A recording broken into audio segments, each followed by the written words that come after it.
Welcome in. It is Charlotte Soccer Show. John Hayes, Danny Brams. Danny, it is a Tuesday morning. It's March 4th. We're coming off a 3-point Saturday, a home win. Charlotte FC takes down Atlanta United in the home opener in front of 51,000 fans.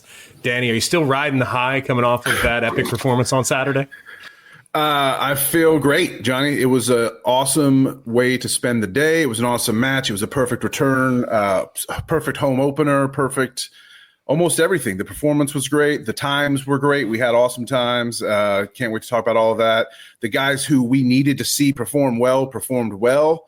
Goals came from the sources that we're hoping to see goals continue to come from all season. So that's nice to get some guys off this to an early season start. No real contribution from Patrick Ajimong, but everybody else was in it to win it and making things happen. And in the end, Charlotte FC spent part of Saturday to the early kickoff at the top of the league. You know, we were top of the league on Saturday afternoon after that win, and now down knocked a few spots because a few clubs have 6 points from 2 matches, but 4 points from 2 matches. It feels really good. It's a good start, as Dean Smith will say. Yeah, and by the way, there's a match against Inter Miami this weekend. Whew. Showdown. So we're moving on very quickly, but we're going to look back first because we had a great day on Saturday. I think, truthfully, you might not get a better spring Saturday than that. What an epic and beautiful day, a Charlotte day it was on Saturday for this match. 224 kick, to be honest.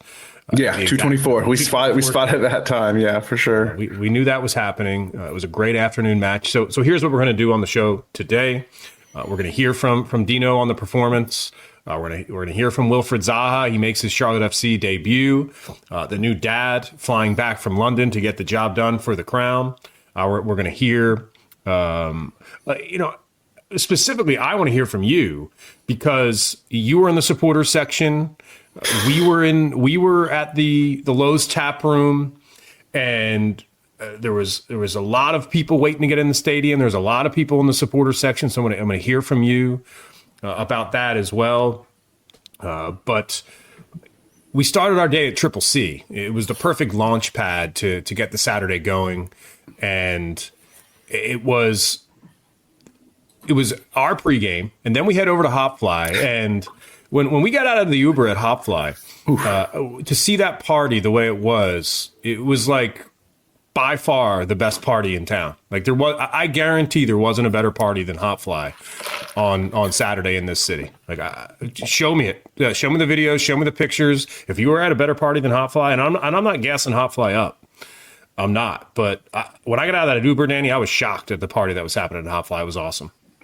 Yeah, it was great. I was expecting maybe 50 some people. It was more like 300. It was insane how many people were packed all over the parking lot, packing the bars. You had to go to like the outdoor bars just to be able to get a drink most of the time. Mint City Music was there, bombing some great tracks and great tunes. There were games in the parking lot.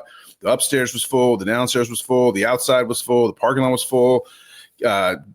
Great party thrown by the people at Hotfly. They do good things. We had, like you mentioned, we had our pregame to the pregame at Triple C, had an early beer at Triple C, saw some dogs get adopted. That was really cool. Headed down to Hotfly. Hotfly was hopping. And it was good to get a few brews in the old tank and then head over to the stadium and get back to one of my favorite bars in town, which is the Lowe's Tap Room, the supporters bar right when you walk in. Johnny, it was a little tough to get in the stadium. It was the rare situation where there were long lines to get through the ticket taker spot. They closed the wings. It seemed like they had they had fewer entry ways to get in, and it led to a little bit of a long line situation. But hey, what can you do? I don't know if David Tepper is following the Elon Musk Dodge blueprint here, but clearly the stadium wasn't staffed properly ahead of this match. And that usually when we walk in to the supporter section gate, all gates are open. That was not the case on Saturday, which I found kind of strange. Expecting 50,000 plus fans and not all gates open. I thought that was clearly a cost-cutting look from this squad, and I think it was a bad look for the fan base. I mean, it's really not. It's not like we waited a long time. It's not like it was a huge issue. I just 20 minutes. Yeah. I just thought it was something very strange, considering there's going to be about 20,000 at some of these games this season. So let's just get the first one right. But they couldn't do that. I think we'll get into that, I think, in a bit. I want to hear your thoughts on that. I want to hear your thoughts on the crowded supporters section as well. You still have your supporter season ticket? Yeah, and there was a little bit of an issue there that we will get into, but let's focus on the good things first, for sure. You're right. We'll talk a little bit about. I've got some thoughts on the attendance number as well. So we shouldn't talk about the first half then?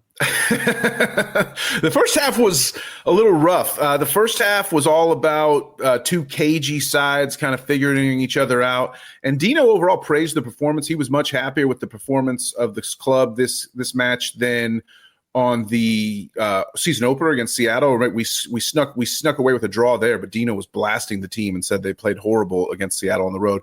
He was much happier with this performance. Let's get him up. He had some good things to say about the performance overall, and I want to hear what you have to react to when it comes to some of the midfield, because you were not impressed with the midfield, the way they were doing things, especially in the first half, being slow to make passes and slow to make defensive stops happen. But here's what Dino had to say.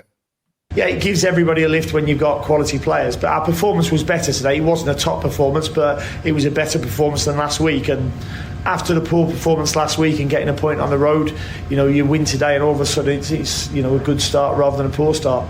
Thought, as I say, it was a good performance. I thought the midfield too were excellent today. Ashley Westwood and Bram Bronico, they snuffed out any danger in front of the back four really quickly. They went and pressed really well when they needed to, and they had really good balance. I thought BB especially was excellent today. Yeah. Dino liked the balance. Well, I think if you listen closely to what he said there, Danny, he talked about defensive performance by Westwood and Bram Bronico. He didn't talk about anything on the offensive side with those two. And that was the point. And I think if you go back earlier in that clip, Dean is being pretty honest with the fan base so far, because the truth of the matter is 3 of the first 4 halves of the season have been absolutely terrible. And this second half against Atlanta has really put a shine on a you-know-what. Mm-hmm. And that own goal late at Seattle has also contributed to making these the first 2 games of the season fruitful in terms of points. But I'm with Dino here. These first 2 games have not even been close to good enough, and the quality has been absolutely poor. Wilfried Zaha had pointed that out at halftime. What I would have loved to be a fly on the wall at halftime, and heard and have heard Wilfried Zaha have a go at his teammates and just let them know, hey, if we're going to play here, we got to go quicker. We've got to go faster. And I think this is the first time. What you're seeing here, Danny, Ashley Westwood has been great for this club. He's a captain. He says all the right things. He brings young players along, but he doesn't necessarily publicly have a go at anybody. I think he does so privately, and I think he's a good motivator. But I think Wilfried Zaha being injected into this squad, I think Dean Smith for the first time has somebody to look at and say, yeah, we can do better than this. And I think he can look at the rest of the squad and continue to say that. So I am absolutely thrilled that Dino's reaction to that game was not good enough, because he's absolutely right.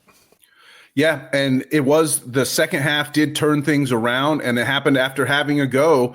And I can't give you a fly on the wall, Johnny. I can't make you fly on the wall in that locker room, but I can give you some insight from the man himself, because Wilf Zaha addressed the whole concept. He explained kind of to one of the local reporters. It's kind of funny you'll hear in here. He's like, can you tell me what you mean by having a go? So let's listen to Wilf on exactly how he took that mantle on that you're talking about, John, and took the reins that Dean was hoping some player would take, and sort of grabbed his teammates by the scruff of the neck a little bit here. I had a little go at a few people because I want to win. I just thought we just need to speed up what we're doing. And once we did speed it up, I don't think they could live with us in the second half.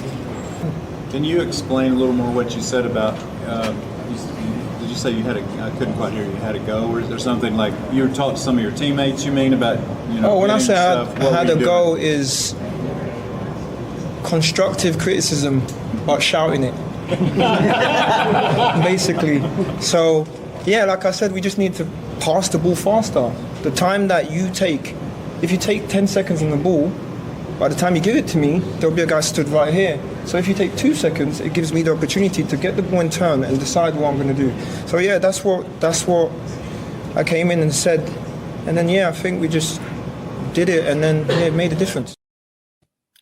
Constructive criticism, but shouting it, you gotta love it. Like sometimes you can't be nice in this thing because, like he said, I want to win. The reason I yelled at my team is because I want to win, and that something happened in that locker room at halftime that turned the team around. Because you're right, in the first half, Johnny, I was watching and I saw things I liked, which I saw these what I would call Premier League passing connections. Tim Ream to Ashley Westwood to Wilf Zaha, and you're thinking, this is a touch of class. These guys are making it happen, but it wasn't happening quickly enough. And it's something that I've always harped on, like make the pass, make the pass, make the pass.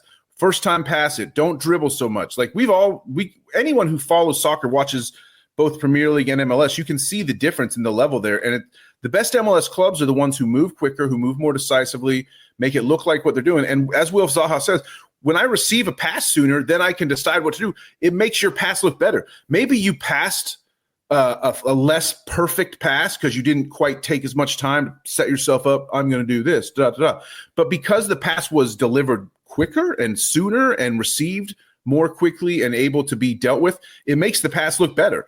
So you can make a less perfect pass, but if you make it quicker, it's more effective. And I think Wilf knows that. And I think most football players and the elite football players certainly know that around the globe. I think it's something that we struggle to see consistently in MLS. And like I said, the best MLS clubs are the ones who can do that and who can internalize that. It's not important to make the perfect pass. It's important to make the quickest pass so the person receiving it knows what to do with it and can do something with it. No doubt about it. And it's really funny. I think you saw Zaha's sense of humor, I think, in that press conference. I think you saw his willingness to be open with the media, which I think could be a really, really good thing for Charlotte FC this season.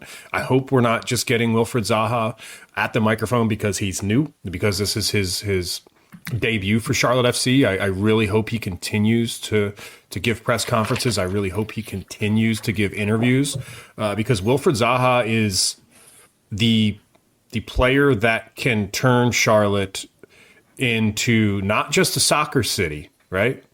But a soccer city with high expectations. Not just table finish, goals, quality of play. I think this is something that Dean has been preaching for the last year, and I'll give Dean Smith nothing but credit. He never really had a go until recently. I think his first year, Dean, it was really about getting settled in, understanding, having realistic expectations that his roster was full of players who weren't necessarily at the level that Dean Smith has managed in his career. I think at some point early in his career, but when you're talking about Premier League clubs, when you're talking about championship clubs, there's just the talent on Charlotte FC's roster. I think Dean recognized quickly that he needed to get some transfers in. He has now Wilfried Zaha. Now he has Pep Biel. He has Liel Abada as well. I mean, things are happening for Dean Smith now, and I think he's starting to feel it. Tim Ream, one of those players as well. So not just as the play improved for Charlotte FC in the second half, I think the rhetoric behind the microphone has improved as well, and I'm fascinated by that for sure. Yeah, and we are going to look at those goals here that were created once the second half started going. But let's hear one more time from Dean here real quick, just about his take on after Wilf had that go and how things were different in the second half compared to the first against Atlanta United. I always felt that if their defenders put themselves in foot races with our players, we'd have every chance of getting in behind them. And we did that. You saw the quality that Wilf has got. Liel ran away from them. And, for the second goal, made a really good decision. He couldn't actually cross it at that time to Patrick, and he made the keeper make a save, and Wilf did what good players do, followed it up and, showed the quality finish that, is him. So, Pep following up and scoring is a big bonus as well for us. That's a lot of happy rhetoric right there about moving and making runs in behind. I need to make one point before we really dive into this second half success. We've got these highlights coming up, and I know we don't want to talk about the first half, but there's one thing that I'll mention about the first half is that Miguel Almiron teared us apart. and Atlanta was very unlucky to be tied at halftime. Miguel Almiron, he was a 7.7 on SofaScore, without a goal, without an assist. He was absolutely brilliant, and in my opinion, he was the best player on display this weekend. Yeah, and they had a couple good chances. Laddie Lath, their big one of their big DP signings, along with Almiron, had a clear cut chance in the box that he sent wide that might have forced Clean to make a save. Clean made a nice save on a play created by Almiron in the first half, but it's one you'd expect him to save. But yeah, Almiron easily the MVP of the first half, but then Wilf Zaha and Pep Biel got going and took over in the second half, and thankfully made it just a great day for the crowd supporter, the home supporters, and they got it going quickly. The goals were scored in the 47th and 52nd minute, I think, if I'm not mistaken. So it was nice to get 49th and 54th, excuse me. So it was really nice to get these goals quickly to see those results. Having the go had a very immediate result, and you could see it. We're gonna check out the first goal here and. Then we'll break it down for you. Can they keep the ball out of their own net? Taken here by Wilfried Zaha. Zaha, top of the box, able to play this ahead. Go! Charlotte is on the board. It's Pep Biel. 4 minutes into the half.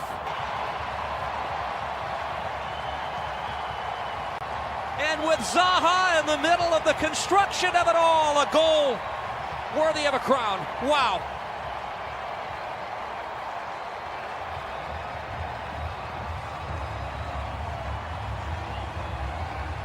They're on their feet at Bank of America Stadium. Well, transition. We said it's all about teams playing the ball forward quicker, because that's when teams are out of shape. We see this because of it. Williams is too high. He's struggling to get back. Then Zaha finds himself on the ball. He's just brought down on the edge of the area, and then the right man at the right place at the right time. Biel is there to put the ball in the back of the net. But that is simplicity is genius. Defending 1 minute, but getting the ball forward quickly to the point Atlanta could not organise their back four. They're stretching, they're mistiming their headers, and here's the end result for you. 1-0 to Charlotte. Pep Biel, acquired on loan from Olympiacos last year. Pretty nice long ball forward from Andrew Privet. Patrick Ajimong makes the most of it, gets it into some space for Wilf to come in and move quickly. Wilf draws 3 defenders. Has a little bit of a go himself. I think that was a shot, not a pass. And we'll hear from Wilf his take on whether or not that should be counted as assist in just a second. But that's the goal. Let's hear what you think about it, Johnny. Then we'll hear from Dino and Pep about the gaffer and the goal scorer. Well, there's one tactical point that I want to make here for sure, and it's the fact that Wilfried Zaha is wearing the number 10 on his back. And I think in the first half, he was playing out wide on the left-hand side, and I expected him to play wide, but I didn't expect him to play that wide. And when this goal happened, it wasn't a surprise to me that it happened because Wilfried Zaha was in the center of the pitch. I think this is where he's going to make his greatest impact. I think he needs to, and Dean Smith needs to work on keeping him closer to the center of the pitch while also getting some freedom on the wing. I don't think Dean wants Zaha out as wide as he was in that first half. When Wilf is going to be in the center of the pitch, I think good things are going to happen because, like you said, 3 defenders, 4 defenders that he has to deal with, and Pep Biel just gets to run in behind and have an easy goal. I mean, that to me is exactly how this offense should work. And for what it's worth, I saw that deflection right away, and it wasn't an assist for me. Never was. Well, I mean, full disclosure, we were still at the supporters bar. That goal happened so quick. We were still finishing up our beers and walking back towards the stands. In the tunnels, the celebration could be felt all throughout the entire building. It was amazing, and you did call it out, John. You definitely did call that out. It's interesting that the tactical tension that might arise, because I agree with you that Wilf looked pretty nice moving in the center there.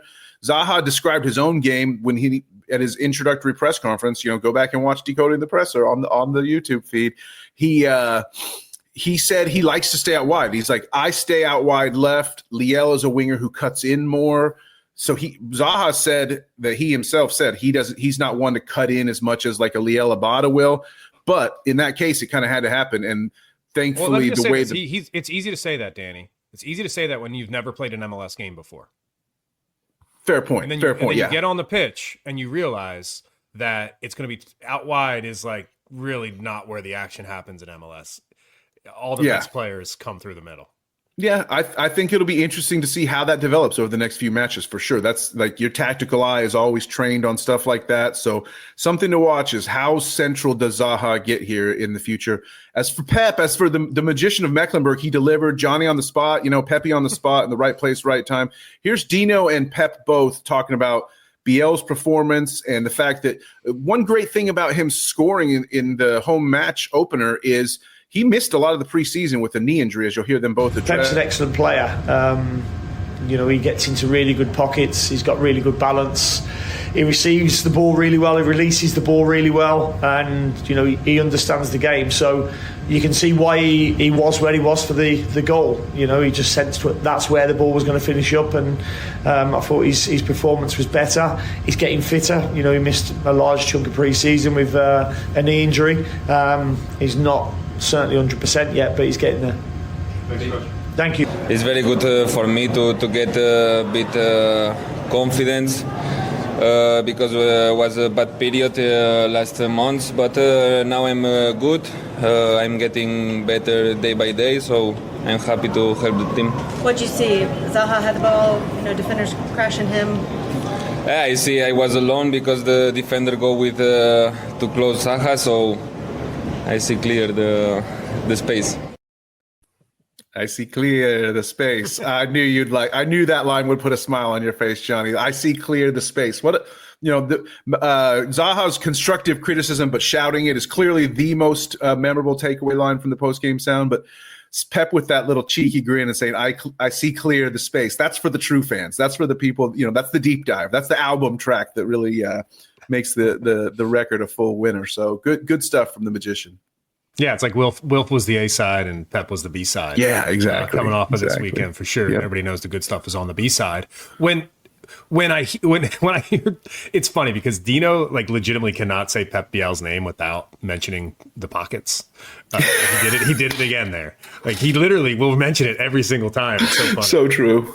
And Pep was in the pocket there. He literally was in Brad Guzan's left pocket, and he climbed right into the back of the net. Fantastic performance. I think having someone like Pep Biel and in this squad right now is a very, very good thing because of what we just talked about. Wilfried Zaha is the star, but there's another player here with a lot of ability, Danny, to show up in the right spots, to find the space like he talked about, and use both feet. Look at that run, straight into the area, right into the penalty area, and a one-time finish. And that's key. And Patrick Agyemang, I know somebody that is not being lauded after the performance on Saturday. It was easy to forget. But if you rewind that back, Danny, Wilf gets a lot of credit for this goal, but look what Pat's doing. He took two defenders there, and by the way, he was in a position right there to receive a square ball and slot it right into the back of the net, onside, mind you. So while everyone's going to talk about Wilfried Zaha and Pep Biel during this goal, let's give Patrick Agyemang some due because he's in the right areas as well.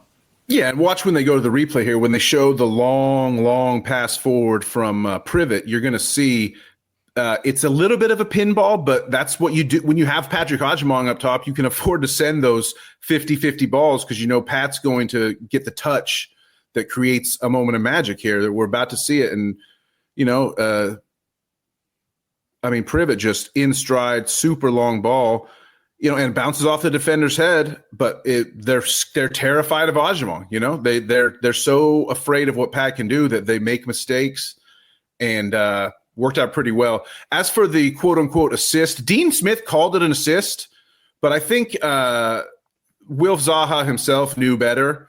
So let's hear what Zaha said about whether or not I didn't realize that. I didn't know he agreed with me on this. Yeah. Dean's like, a goal and assist for Zaha on his debut is pretty nice, right? But here's what Wilf himself had to say.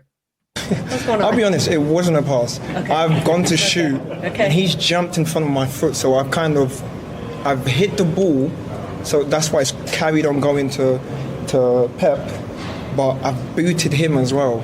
So, yeah, it was a weird one, but I can't complain. We scored, so yeah, I'm happy. I love this guy. I mean, he's honest, and I feel like there's a lot of players that would be like, "Oh yeah, I meant to do that." Right. Like, nah, didn't mean to do that. But hey, it worked out. One thing Zaha did mean to do, though, was score a wonderful goal just minutes after Pep put us up 1-0. Zaha came through with a nice goal. Let's check that one out to make it 2-0. To play it away. Opportunity here for Charlotte. They'll get 3 into the attack. They have Ajiman making a run, but a save made by Guzan. Follow-up try, goal! It's Zaha!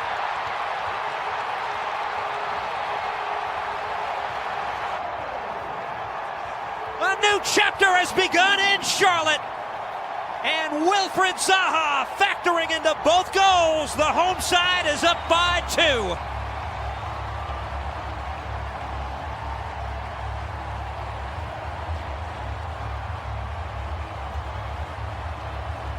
Welcome to America.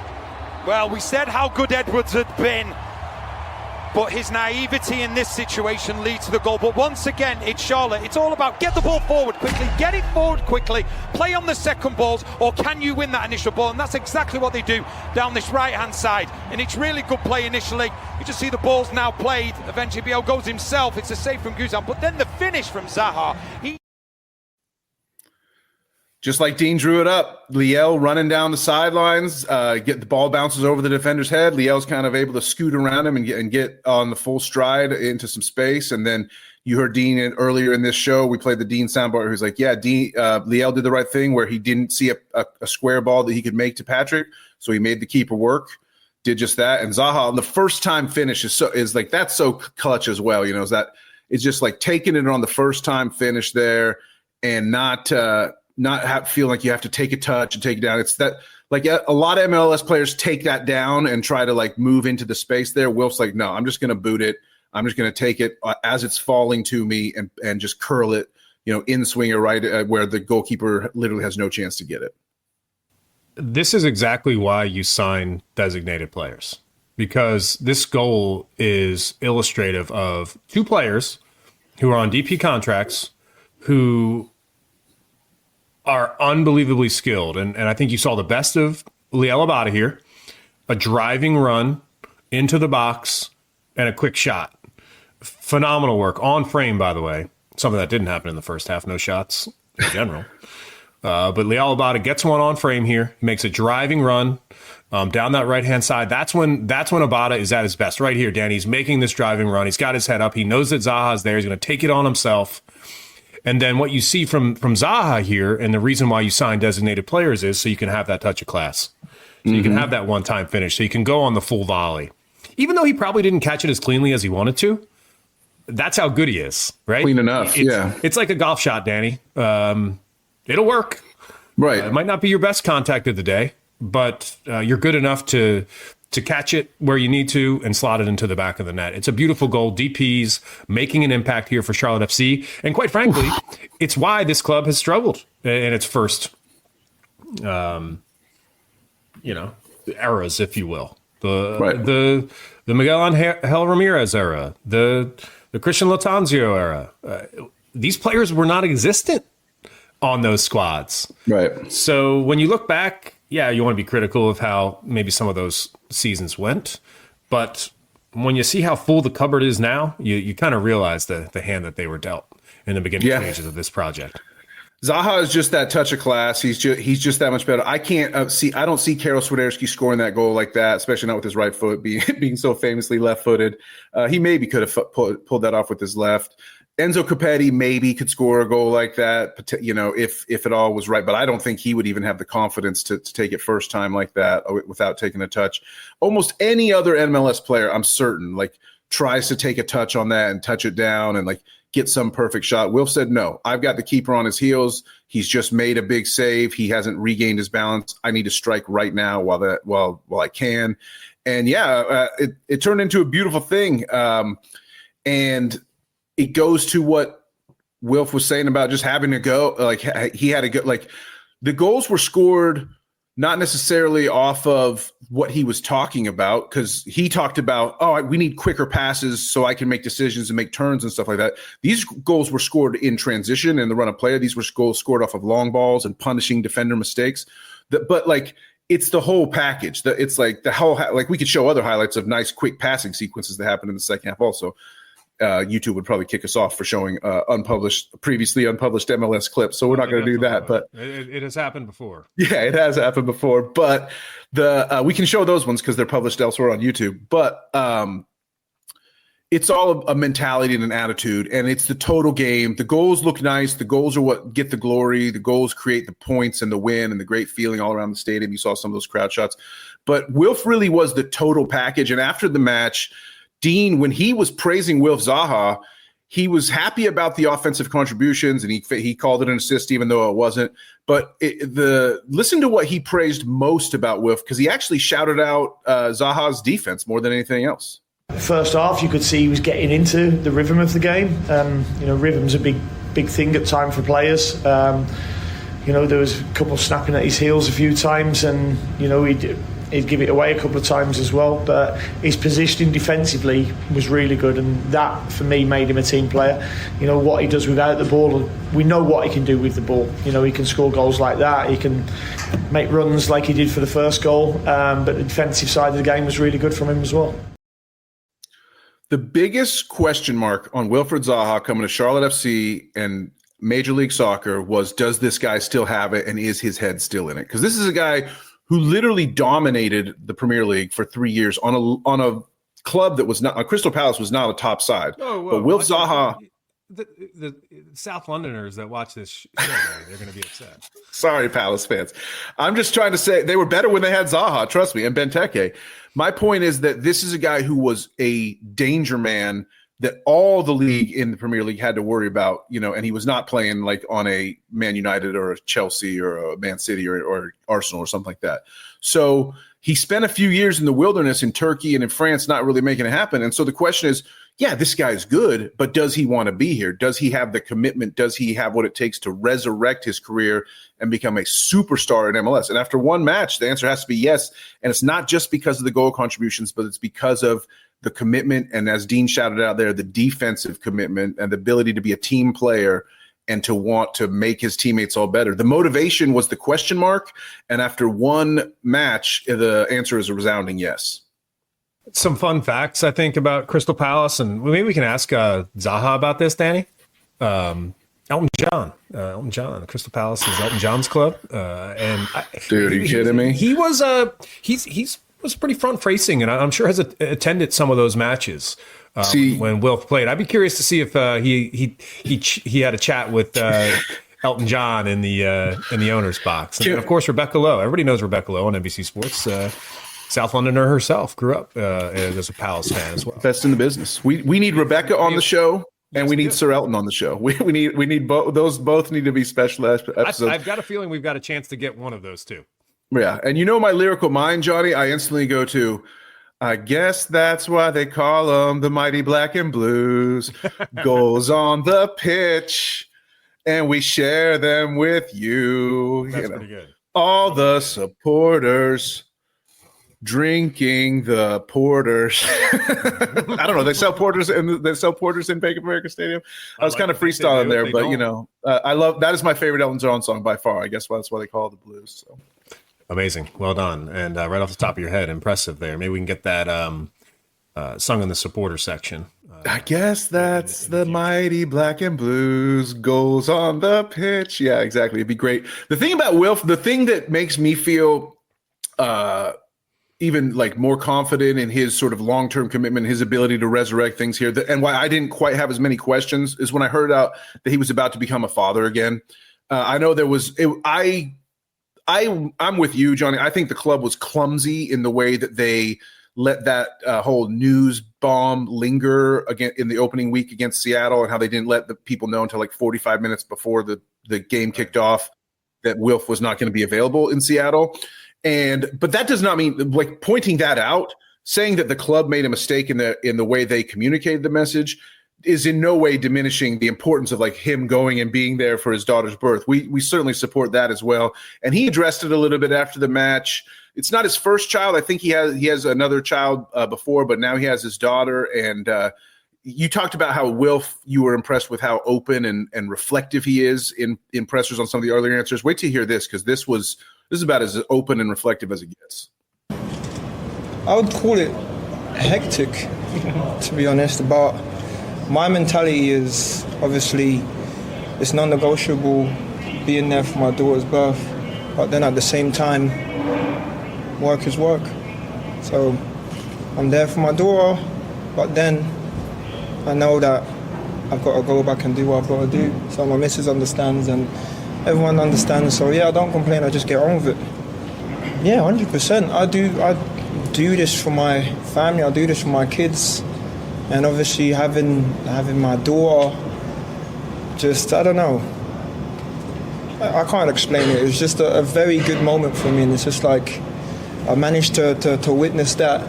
So going into the game, I was just happy and just excited to get on with it. Pretty good for the mentality to be able to witness, what's a couple transatlantic flights inside of a week when you've got that big of a boost, Zuri Zaha, born into the world. Welcome, Zuri. You've got big things ahead of you. We sure hope. And shout out to inspiring your dad. In just a few days of life, you've already inspired one of the best performances of the 2025 MLS season that we're likely to see. So excellent work, Zuri. Excellent work, Wilfried.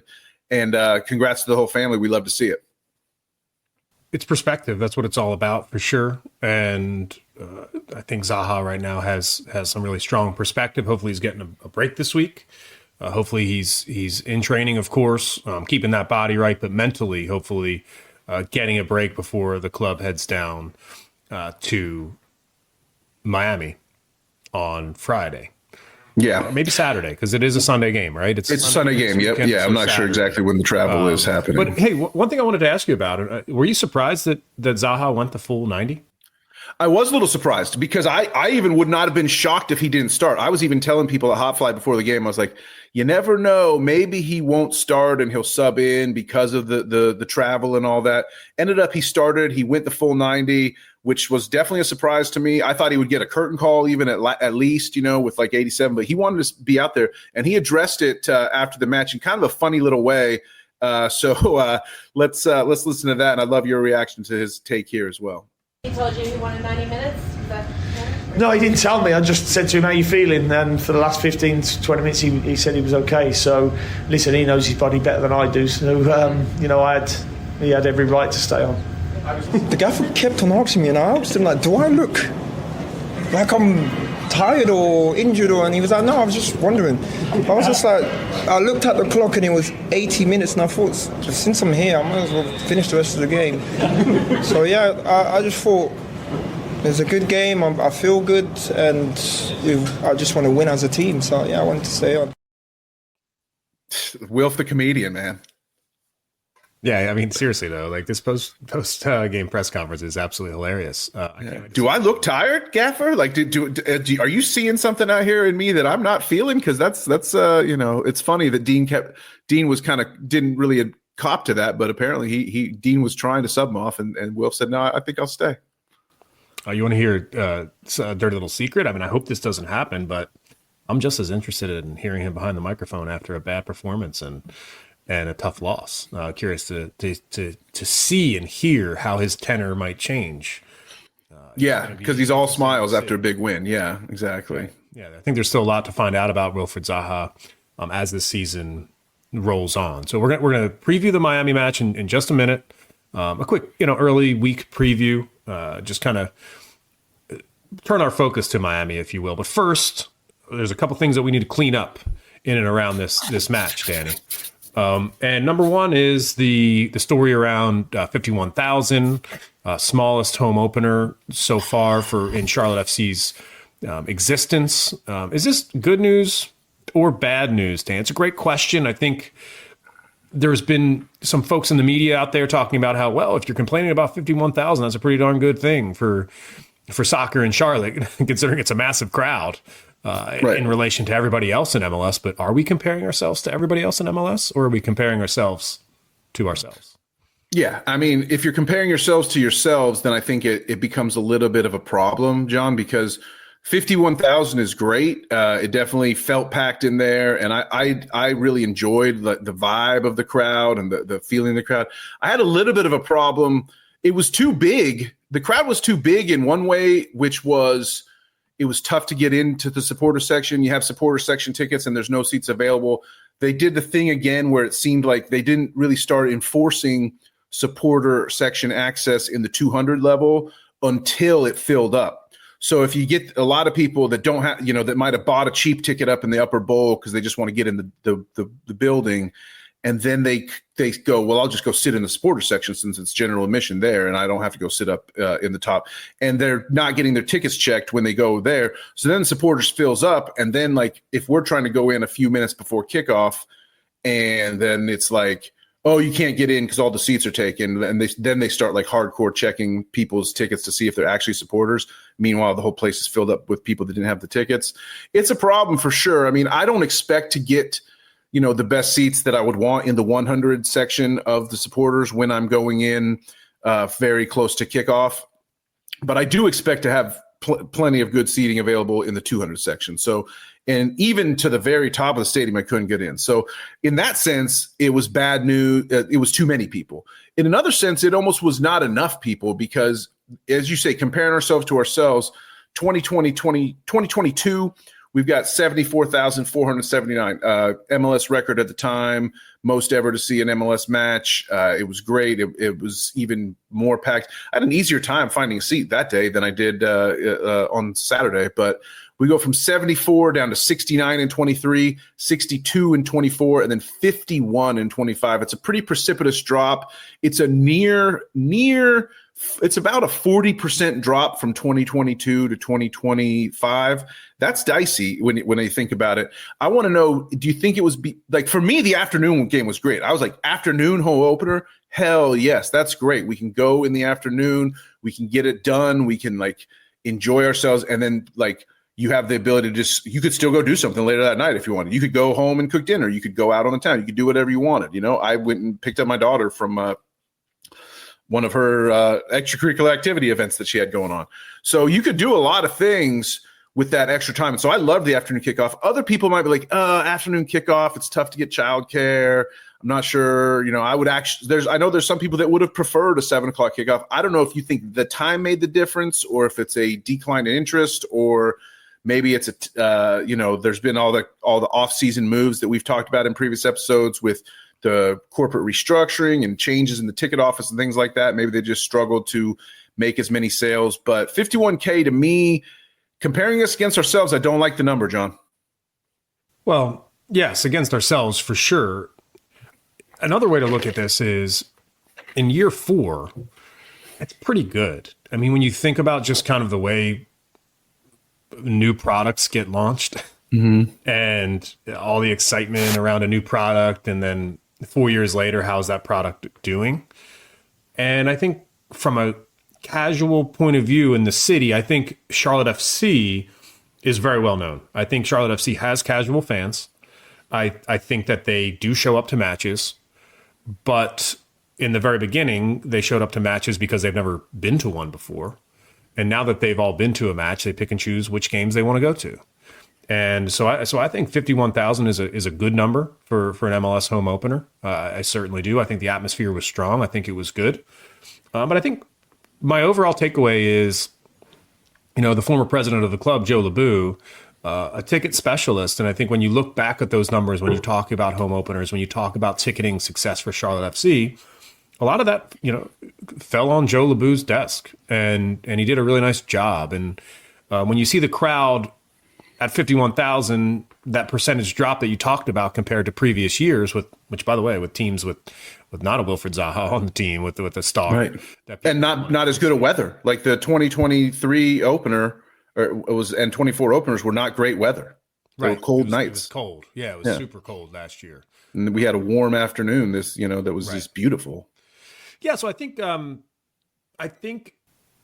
there would have been more fans in the building if Joe LeBou was still working as president of this club in the ticket office and was able to strategize this offseason to get this game packed like the first 3 years. I think that's a fact. And definite fact. I'm willing to say that just because the proof is in the pudding. It's already happened. And I think it would have happened again. We'll see. I don't think it's this huge issue, because 51,000 is a good amount of fans. For sure. And it becomes, we don't know the breakdown in terms of how many of those were it was their first ever match. You know, there's still room to be attracting new fans inside of a smaller overall number and things like that. That's why we got one last soundbite here, which is Dean talking about the support and what he saw. He didn't get into the numbers per se, but he did bring up a very interesting point, which is it's very important how many show up to your home opener, obviously, but it's more important how many you inspire to come back. So let's listen to that, and then we'll see, you know, what do you think? Did the overall performance inspire people to come back? It was great. I mean, I've got my factor 50 on, but it was great. There was a nice breeze on the pitch as well, but the crowd were great as normal. You know, great following, great support, and you know, I keep saying it. You know, I don't know how many was here today, 50-odd thousand, but I want them to come back. And I've said many times the way to keep them coming back is history. We haven't got a lot of that. We're only 4 years old this year, so winning football games is the main reason you're going to keep fans coming back. So we need to keep winning football games. Really pleased for them, with them. You know, we knew, and it was mentioned in the dressing room before, how much this game meant to the supporters. And I said to them, go out there and play for the supporters today. But it meant a lot to our players today as well, and you could see that. And, you know, building that, continuing to build that connection between us and the fans is really important for this club moving forward. I like the way that Dean talks about history there, because that is important. Building history at a club, building tradition generationally. You know, you went to the game with your dad, and then now you go with your son. Like, that doesn't exist. Or your daughter. That doesn't exist here for Charlotte FC. So as that culture builds, getting this first generation of fans in and continuing to come back is a really, really fun goal. And I think we're seeing it be successful. I think I would expect crowd size to be around 20 to 25,000. Half of that, 25,000 would be a good crowd number, I think, for most matches this season. And I'm good with that, because the lower bowl only, I think, holds what? 30? 30, yeah. 30 I think the lower bowl holds just less than 30, around that. And it could be wrong. I don't have it in front of me, but there's a limit when the upper bowl's open. There's only so many seats. So there's going to be plenty of fans here. But hey, I've got one more thing I want to talk about as far as supporters are concerned. I didn't get a chance to say this when you're talking about supporters section. Just an idea for those of you out there who do sit in the supporter section or have season tickets in the supporter section. I don't think that there should be assigned seats, but what if you got assigned sections? Like, what if there was okay, so I hear this, right? I know that the supporters groups and everybody that makes all the noise, brings all the flags, all the bangs all the drums. Yeah, all those people, right? They should be up front or be wherever they want to be, and they make an effort to get up front. And I know they get mad when when other people are up front, right? So why don't you just make a ticketing tier in the supporter section?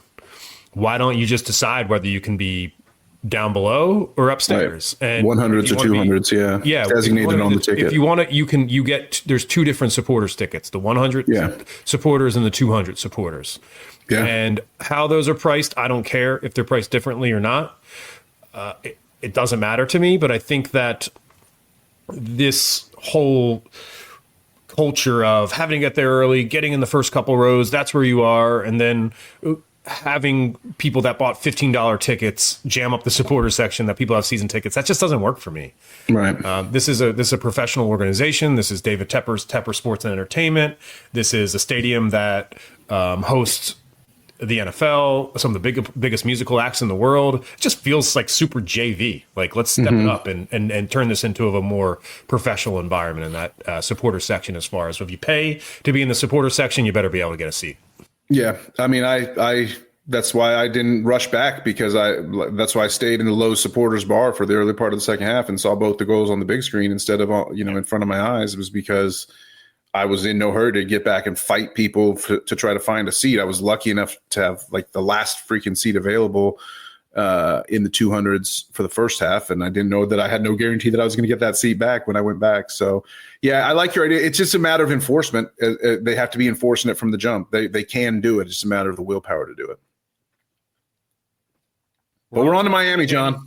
We're on to Miami. Let's do it. We're on to Miami, and what does that mean this week? It means that Charlotte FC is heading to Miami-Dade County. Actually, is it Miami-Dade County? I don't it's think Fort it is Lauderdale, or I don't know. Who knows where it actually is? It's not Miami-Dade. Yeah, I didn't mean that as a joke, but I think it ended up being one. What is the county that Fort Lauderdale's in? I don't think it's Miami-Dade. I've been to Fort Lauderdale many times in my life. I'm upset that I don't know this. But I'm not going this weekend. No. And I won't be there on Sunday, but Wilfried Zaha, Dean Smith, and Ashley Westwood and this whole crew, Brant Bronico, will. What's your expectations here? Just lay it down on the line. Will Messi play? Do you expect him to play in this match? He didn't play this past weekend. Is that correct? He did not play against Houston, no. And Suarez put on a masterclass, and they rolled 4-1 anyway. So they didn't even necessarily need him on the road at Houston. You got to remember, Miami's still currently playing in the CONCACAF Champions Cup. They have a first leg matchup against Cavalier, which I don't know where Cavalier is in the world, but it's in North America. But Cavalier, I'm going to guess, is like some type of Central American club, maybe a Costa Rican club. I'm looking it up right now. But they're a Jamaican club. Cavalier's a Jamaican club. Forgive me. Are they going to Jamaica or is Cavalier? They're at home. They're at home. Okay. So yeah. So Miami's got 2 home matches. I don't think Messi probably doesn't play in that match, or if he does, just plays a short amount of minutes. It's an important competition. I think Miami's trying to win the Champions Cup. There's no doubt about that. Right. Probably winning that trophy is more important than beating Charlotte FC this weekend. Probably. But just being real, that matters. Yeah. So we'll see what happens. I expect Messi to play at home for sure. Yeah, I don't see Messi not playing. I think, again, it's a first leg against Cavalier, and they know that they're probably they could lose that tie and still go to Jamaica on the second leg and win it back if they needed to. So I do think Miami is prioritizing the Champions Cup, but I don't see any reason for them to play games. That match is on a Thursday night, and so the Charlotte-Miami match is on a Sunday. Should be plenty of time to rest and recover, especially being at home. So I don't anticipate any lineup shenanigans or anything like that. It's a matter of can you go into Messi's house and shut him down and beat him? Based on everything that I said on this show, I think my expectation is a loss. And the reason why is because 3 of the first 4 halves of the season haven't been good enough. Mm-hmm. Now, can the second half against Atlanta carry over into an away game on the road at Miami?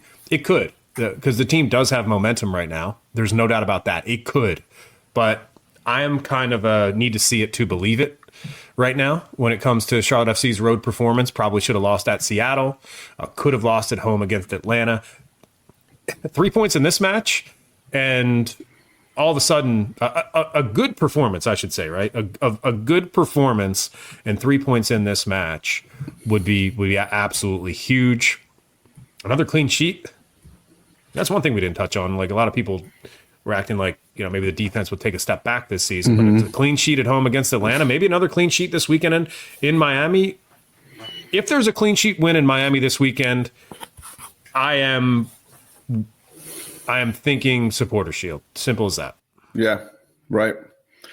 Especially depending on the performance and if Zaha and Pep shine and Ajimong, is able to get a goal. Remember, he's had he had a red card against Miami last year. Miami's actually had red cards in both of their MLS matches this year. One was in the 90+6, so it doesn't really count. But they will be. They're dealing with a little bit. Miami has yet to lose a match in 2025, whether it's preseason, Champions Cup, or league.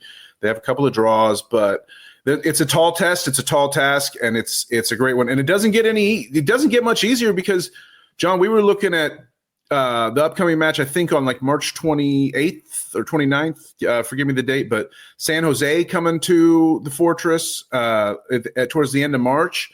And it's like they're off to a great start with 6 points out of 2 matches. So we thought it was like tough stretch and then just get to San Jose.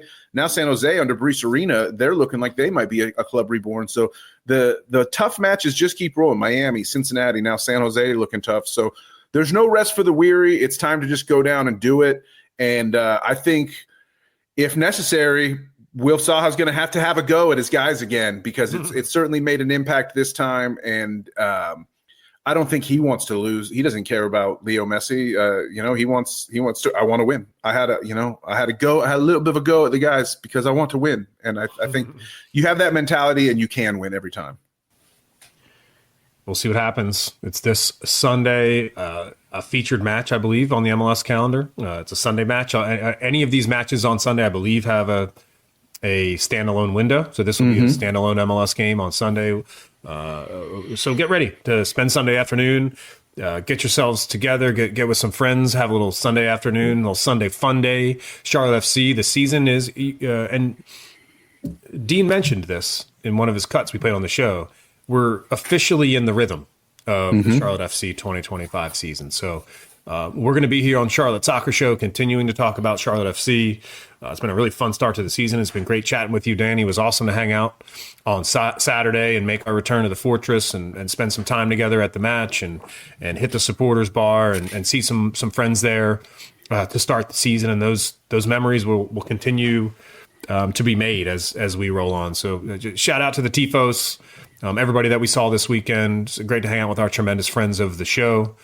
And let's get to work on maybe booking some guests coming up here on the next couple of weeks, because there's some people that we want to talk to, including our friend Anna Whitty, who did a tremendous job. As I'm walking around the stadium and I hear Anna Whitty's voice booming in the concourse, just unbelievable to hear that. That was truly an awesome moment. Pretty cool. Somebody who is a friend of ours on the show, somebody that we really love, that does a great job covering soccer, not just in this community, but in the state as well and in the country when it comes to NWSL.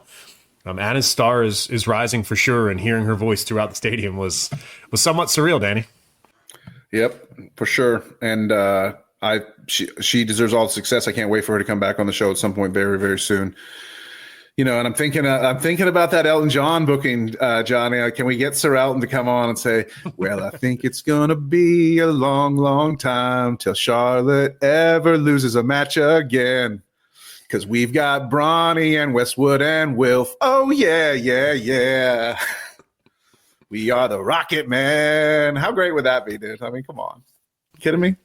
Absolutely fantastic. It would, for sure. So let's keep on rolling. Let's stay in the rhythm. Make sure you follow us on our platforms. If you're watching on YouTube, give us a like, share it with a friend, subscribe to our channel. Danny does great content. He'll be decoding the presser. Maybe be decoding the presser later this week. We'll see what happens. Those pop up on our YouTube channel. They're always fun. And if you're listening on a podcast platform, make sure you subscribe, like, review the show, tell us what you like, and drop some questions on social media for us at For the Crown Baby on X, at For the Crown Baby on Blue Sky, Charlotte Soccer City on Instagram. I'm not as active on social these days, but we'll check in on our X feed for sure. Danny's running point on our Blue Sky feed, so you can find us both there. But in the meantime, it's a pleasure hanging out with you this morning, Danny. And as always a pleasure, Johnny. It's For the Crown, baby.